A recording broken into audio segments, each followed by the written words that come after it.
সেকশনে, কিন্তু ওই দিন যানজটের কথা বিবেচনা করে ছাত্রদের আসা উচিত কমপক্ষে 1 ঘন্টা আগে, ওইটাও বলে দেওয়া আছে, ওইটাও আমরা তাদেরকে নির্দেশিকা দিয়েছি।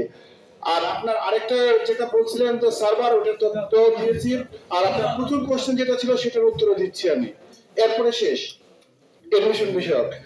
প্রথম কোশ্চেনের উত্তর হচ্ছে, আমরা যখন বলবো যে গুচ্ছ পদ্ধতি, যখন বলবো যে ইন্ডিভিজুয়াল পদ্ধতি, প্রত্যেকটারই ভালো দিক আছে, খারাপ দিকও আছে। আমরা যদি সারা বাংলাদেশে আমাদের 52টা বিশ্ববিদ্যালয় আছে, পাবলিক বিশ্ববিদ্যালয়, আমরা যদি একটা পরীক্ষা নিয়ে আজকে প্লিজ একটু একটা পরীক্ষা যদি নেই আজকে আমি, তাহলে আমার দেশের 2 লাখ ছাত্র পরীক্ষা দিবে। আমার যদি 100 ছেলে অসুস্থ থাকে, সে একটা বছর লস, সে 1 বছরে আর কোথাও পরীক্ষা দিতে পারবে না। আর আমাদের এখন বেশিরভাগ বিশ্ববিদ্যালয়তে দ্বিতীয়বার পরীক্ষা দেওয়ার কোনো সুযোগ থাকে না। আমাদের জানি কষ্ট হয় ইন্ডিভিজুয়াল, কিন্তু একটু হ্যারাসমেন্টের কারণেও যদি ছাত্রদের সুবিধা হয়, এটা অসুবিধা কোথায়? আর আমরা যেটা প্রবলেম ফেস করেছি গুচ্ছে থাকার কারণে আমাদের সেশন জট বেড়েছে।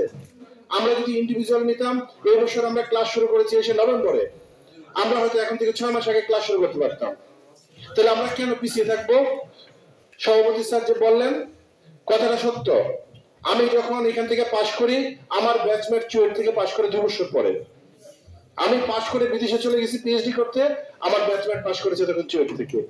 আমাদের ইচ্ছে আমরা সেশনটাকে আগায় নিয়ে যাই। আমরা যদি আগায় নিয়ে যাই, সবাই কম্পিটিশন করবে, সবাই আগায় যাবে। একসময় আমরা সবাই এইভাবে করলে আমাদের সমস্যা হয় টেলিভিশনের। ধরেন আমাদের কম্পিটিশনটা ভালোর জন্য। আমরা যদি 6 মাস আগে ক্লাস শুরু করি, দেখা যাবে চুয়েট রুয়েট সবাই চাইবে যে তারাও আগে 6 মাস আগে আসুক। তাই আমরা চাই যে সারা দেশকে একসাথে আগায় নিয়ে যেতে, সেটা আমরা লিড দিতে চাই। আমরা লিড দিতে চাই, তাই বাংলাদেশের সর্বপ্রথম পরীক্ষা আমরা নিয়েছি। আমাদের অনেক বড় চ্যালেঞ্জ, আমাদের স্যাররা যথেষ্ট পরিশ্রম করছেন, এটা বলা যাবে না, অমানসিক পরিশ্রম করছেন একদম এই পরীক্ষাটাকে নেওয়ার জন্য।